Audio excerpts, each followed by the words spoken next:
বাংলাদেশের সর্বোচ্চ জায়গায় যারা আছে তাদের ভেতরে একজন, আমি নাম নিলাম না, উনি ঘোষণা দিয়েছেন আল্লামা সাঈদীকে যেভাবে ফাঁসি দেওয়া হয়েছিল বিনা দোষে বিনা কারণে, ফাঁসির রায় দিতে তো পারেনি, শেষে যাবজ্জীবন দিয়েছে, আমৃত্যু দিয়েছে। কিন্তু যারা দিয়েছে ওদের বিরুদ্ধে একটাও মিথ্যা কথা বলা লাগবে না, শুধু সত্য কথা দিয়েও যদি বিচার করা যায় তাও 1000 বার ওকে ফাঁসি দেওয়া যাবে। কত বড় মানুষ জালেম হলে একজন আলেম নৌকা মার্কা নিয়ে দাঁড়ায় বলেন তো, আর সে আবার জোর করে নামাজ পড়াতে আসে, ওর পেছনে নামাজ হয়? যে লোকটা নৌকা মার্কা নিয়ে ভোটে দাঁড়াতে পারে ওর পেছনে নামাজ হয় কি করে? আমার মনে হয় নৌকা মার্কা না নিয়েও যদি কুকুর মার্কা নিয়ে, কারণ এখন হয়তো কিছু বলছে না, কিন্তু যেই দিন ধরবে মস্তানদের বাপ বলার সময় দেবে না।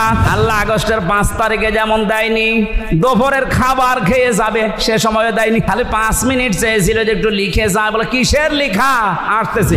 রংপুরের খেটে খাওয়া মানুষের এই ঘাম ঝরানো পয়সা আপনি 36,000 কোটি টাকা পাচার করলেন। আপনি মানুষ, আপনাকে তো 100 বার টুকরা করলেও এ দেশের মানুষের জাল মিটবে না। আরে ভাই, ওখানে যে ক্লাসগুলো নেয় তাফসির মাহফিলে, ওয়াজ মাহফিলে, এই ক্লাসগুলো 45 মিনিট 50 মিনিট করে উনি নেয়, সব অ্যাক্টিভ ভাবে। তাফসিরুল কোরআন মাহফিল এই শব্দের জনক যিনি, শহীদ আল্লামা দেলাওয়ার হোসাইন সাঈদী রহমতুল্লাহ আলাইহি।